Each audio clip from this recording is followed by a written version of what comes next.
I never thought a single voicemail could change the way I see my entire life, but that's exactly what happened. It came in on a cold December morning, right when I was finishing breakfast. My phone buzzed with a notification, a voicemail, from my father, Martin. I hesitated before pressing play, but curiosity got the better of me. His voice, cold and sharp, cut through the speaker. "Christmas is cancelled. Don't bother showing up. And by the way, we're considering legal action. If you keep pushing this." No warmth, no explanation, no trace of family in his tone. Just a threat, like I was a stranger they needed to push out of their lives. I sat there for a moment, phone still in my hand, feeling this strange mix of anger and relief wash over me. You see, this wasn't a sudden fallout. This had been building for years.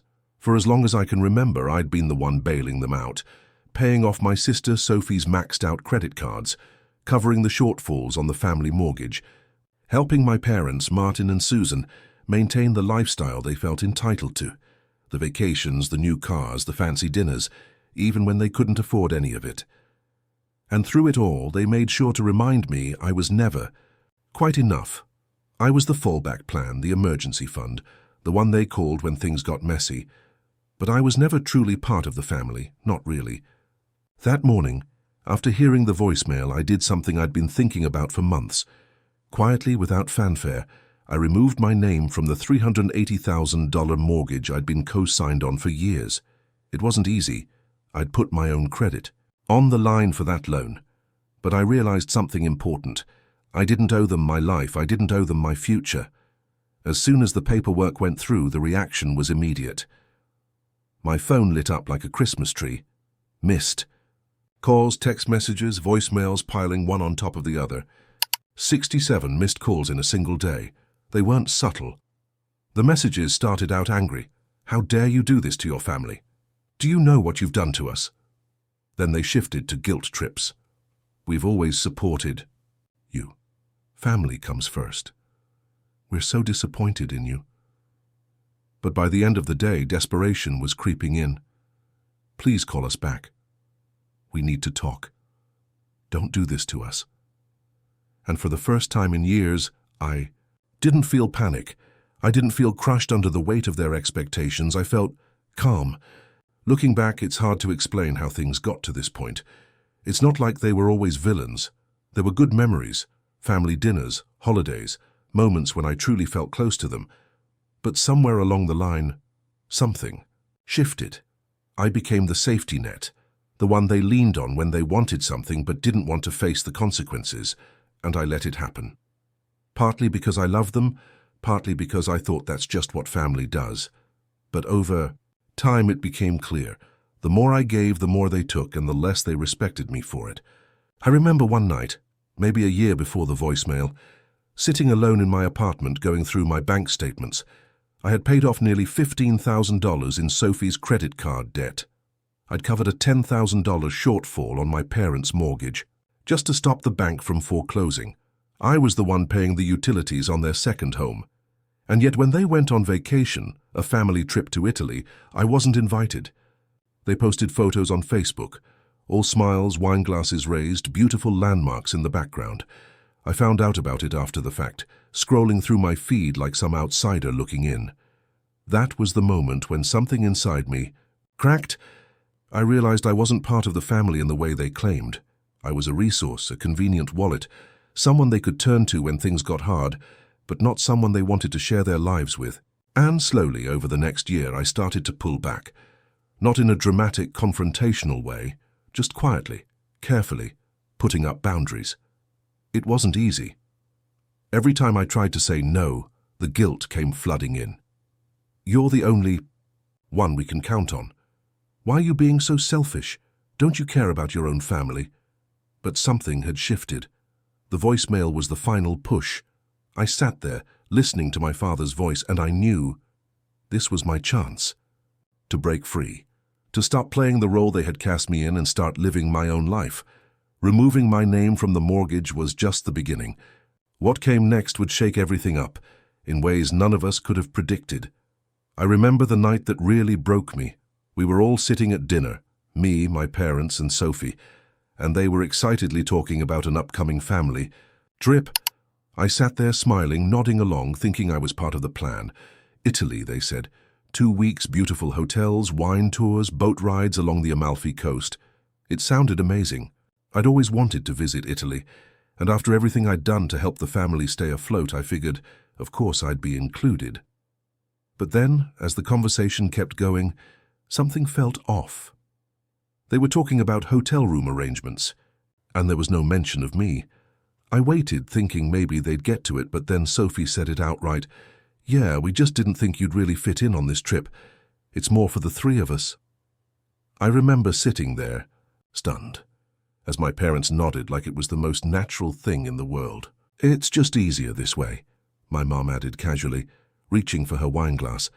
I wanted to say something and to ask why, after everything, they didn't think I should be there. But all I could do was sit there, feeling this strange numbness settle over me. I paid for their vacations, I paid for their mortgage, I paid for Sophie's college loans. And yet, when it came to being part of the actual family, I was extra, not necessary. Later that night, I checked Facebook, and there it was. The post that drove the knife a little deeper. A photo of the 3 of them at the airport, all smiles, suitcases in hand, ready to board their flight. No mention of me, no tag, no text. Just another reminder that I was invisible when it counted. I stared at that photo for a long time, wondering how I let it get this bad. The days after that trip were a blur. They came back raving about the food, the sights, the memories they made. I smiled politely, asked the right questions, and pretended like it didn't hurt. But inside, something had shifted. I started keeping track of everything. The payments I'd made, the loans I'd co-signed, the bills I'd covered. Not out of spite, but because I needed to see it for myself. I needed to face the reality I'd been ignoring for too long. There was one night, about a month after they got back, when I pulled out a folder I'd been quietly filling. It had copies of bank transfers, credit card statements, text messages asking for money, emails about bills. I laid them all out on the table, looking at the sheer volume of it. Tens of thousands of dollars, years of financial support, all from me. And what did I get in return? Exclusion, mockery, and a role I never signed up for. That dinner argument was the breaking point, because it forced me to see the truth. This wasn't a family that appreciated my sacrifices. This was a family that expected them, that felt entitled to them. And the worst part? I had trained them to think that way. Every time I said yes, every time I bailed them out, I taught them that I was there to fix their problems, no questions asked. I lay awake that night, staring at the ceiling, feeling this heavy weight pressing down on my chest. I realized I had a choice. Keep going, keep playing the part they wanted me to play, or start rewriting the script.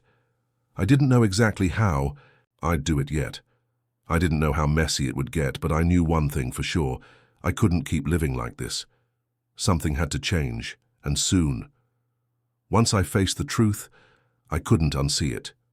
For weeks, I kept going back to that folder I'd put together. The bank statements, the receipts, the text messages. Each piece of paper told a story I had been ignoring for years. Sophie's emergency credit card payments, my parents' overdue mortgage that I covered just in time, utility bills, car repairs, even luxury expenses like spa days and expensive gifts they just couldn't afford right now. And me, always stepping in, always patching the holes. At first, I didn't know what I was going to do with all this.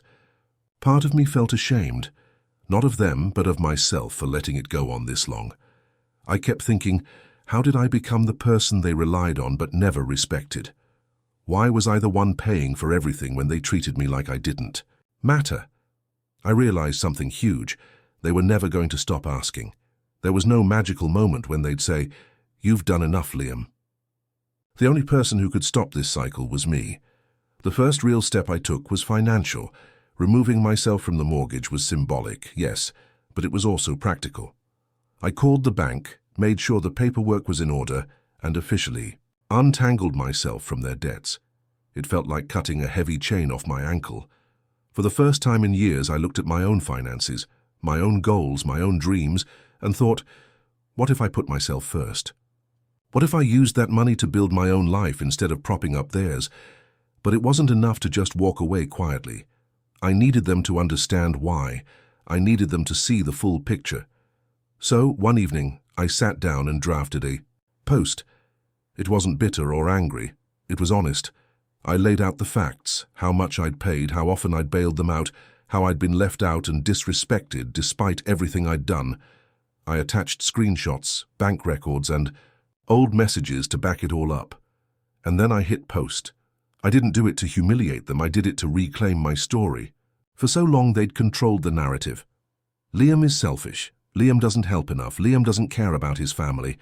But the truth was the opposite. I had given them everything, and they had taken and taken until there was nothing left for me. Posting the truth wasn't revenge, and it was clarity. The fallout was immediate. The comments flooded in. Friends messaged me privately, some saying they had no idea, others admitting they'd suspected something was wrong. Family members I hadn't spoken to in years reached out, some in support, others in shock. My parents and Sophie, though, they went into full damage control. They called, they texted, they left angry voicemails.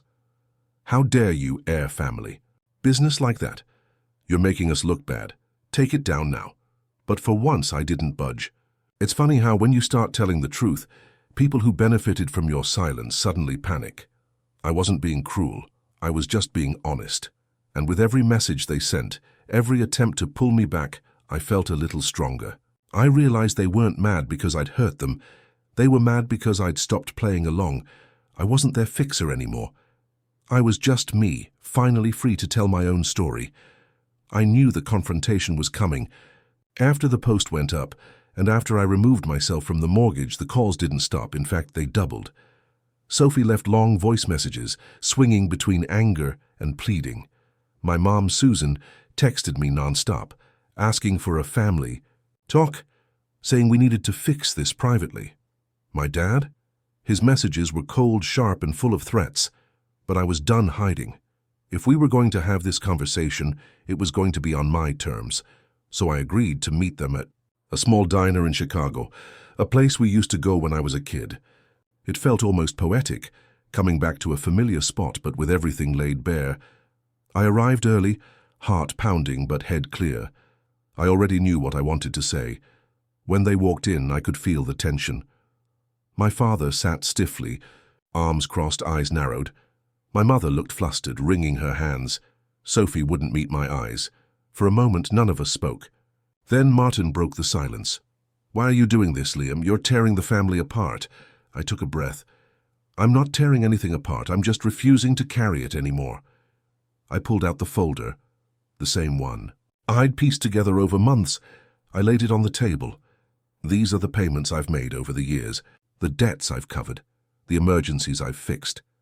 I want you to look at them and tell me, when was I ever enough for you? My mom jumped in, her voice soft, almost a whisper. "Liam, we never asked you to do all this." But I shook my head. "No, you didn't ask. You expected it. And when I tried to step back, you guilted me. You made me believe that saying no was betrayal." Sophie finally spoke, her voice small. "We didn't mean to hurt you." For a second, I saw a flicker of something real in her eyes. Maybe regret, maybe just shock at seeing me stand up. And then came the twist none of them saw coming. The door opened, and in walked my grandfather, Robert. He was the only person in the family who'd ever seen me clearly, who'd pulled me aside over the years and quietly told me, "You don't owe them everything." I hadn't asked him to come, but there he was, sharp-eyed and calm, carrying a manila envelope. He sat down next to me and placed the envelope on the table. "I thought this was a good time to clear something up," he said. My parents shifted uncomfortably. Robert continued, "I've rewritten the family trust." My dad's face was drained of color. My mom froze. Sophie stared, wide-eyed. Robert smiled slightly. "From now on, Liam is the sole beneficiary. The house, the savings, the assets, they're his. I'm sorry, Martin, Susan, Sophie, but you've had enough chances." The silence that followed was like a punch to the chest. My parents were stunned, mouths opening and closing without words. Sophie let out a small, shocked gasp. And me? I just sat there, heart pounding, but feeling for the first time in years like the ground beneath me was solid. I stood up, slowly gathering my folder. This isn't revenge, I told them quietly. This is me choosing a different life. One where I'm not constantly drained, constantly blamed, constantly shut out. I hope one day you'll understand that. I looked at Sophie, saw the tears welling up, and almost felt myself crack. But I held steady. Walking out of that diner, I felt like I was stepping into a new chapter. One where I wasn't the family ATM, the emotional dumping ground, or the invisible son. I was just me, finally free to figure out who that was. After I left the diner, my phone didn't stop buzzing. The notifications came in waves, first from Sophie, then my mom, then even Martin, who almost never texted. Sophie was the most emotional, her messages a mix of regret and panic. Please, Liam, can we talk? I didn't know it was this bad. I'm sorry, okay? My mum's messages were guilt-laced. We're still your parents, no matter what. Family doesn't just cut each other off. Martin, unsurprisingly, went straight to anger. You think you're better than us now? You'll regret. This? I stared at the screen, thumb hovering over the reply button more than once. But I didn't respond, not because I didn't care, but because I knew if I opened the door even a little, I'd be sucked right back in. This was the hardest part, honestly. The aftershock, the part where you second-guess everything, where you wonder, am I the bad guy here? Did I go too far? But deep down, I knew. This wasn't about punishment. It was about survival. A few days later, Sophie asked to meet in person. Part of me wanted to say no, but something told me to hear her out.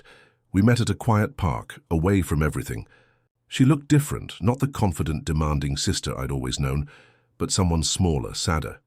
She sat on the bench, eyes downcast, twisting her hands in her lap. I didn't realize how much you were carrying, she said softly. I just assumed you were okay. For a moment I felt that old instinct, the need to comfort, to smooth things over. But I held back. You didn't want to see it, I told her. None of you did. She nodded, wiping at her eyes. I'm sorry. And I believed she meant it, at least in that moment. But forgiveness? That was something else. I hope you figure things out, Sophie, I said quietly. But I can't fix this for you. Not anymore. She looked like she wanted to argue, but instead she just nodded. It was the first honest conversation we'd had in years, and even though it hurt, it also felt clean, like a wound finally being aired out. Later that week, I met up with my grandfather, Robert. We sat on his porch watching the sun set, sipping coffee in comfortable silence. Finally he spoke. You did the right thing, you know. I let out a shaky breath I didn't realize I'd been holding. It doesn't feel good. He smiled slightly. Doing the right thing rarely does, but it's still right. We talked for a while, and not about money, not about trust, but about life, about what I wanted to do now that I wasn't chained to the endless demands of my family. It was the first time someone in my family asked me that. What I wanted, not what I could give, not what I could fix, but what I wanted for myself. And for the first time in years, I let myself imagine a life that wasn't built around holding everyone else up. In the weeks that followed, the calls and messages slowly faded. At first, every buzz of my phone sent a jolt through my chest, a mix of dread and guilt. But over time, the silence became something else. It became peace. I'd spent so many years waiting for the next crisis, the next demand, the next emotional ambush, that I didn't know what to do with the quiet. At first, I filled the space with small things. I cleaned my apartment. I cooked meals just for myself. I went on long walks without checking my phone every 5 minutes. It sounds simple, but for someone who's lived under constant pressure, those moments felt like tiny acts of rebellion, like I was reclaiming pieces of my life one small step at a time. I won't pretend it was easy.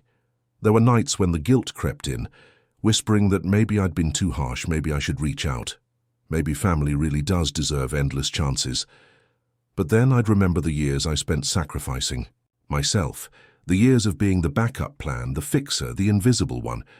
And I'd remind myself, boundaries aren't cruelty, boundaries are love for myself. One afternoon, I sat on my balcony, looking out over the city, and realized something. That hit me hard. I was free. Not just free from their financial grip, but free from the need to prove my worth to people who only saw me as useful when they needed something. For the first time, my life was mine. My time, my money, my future. All open, all unwritten. And it didn't feel selfish. It felt necessary. I don't know exactly what comes next. Maybe I'll travel. Maybe I'll invest in my own dreams, something I've put off for years. What I do know is this. I'm done living under the weight of guilt and obligation. I'm done giving all of myself away for the sake of people who didn't value me. From here on out, I'm building a life that belongs to me. And that's more than enough. So here's to freedom, to healing, and to finally learning that sometimes the bravest thing you can do is walk away.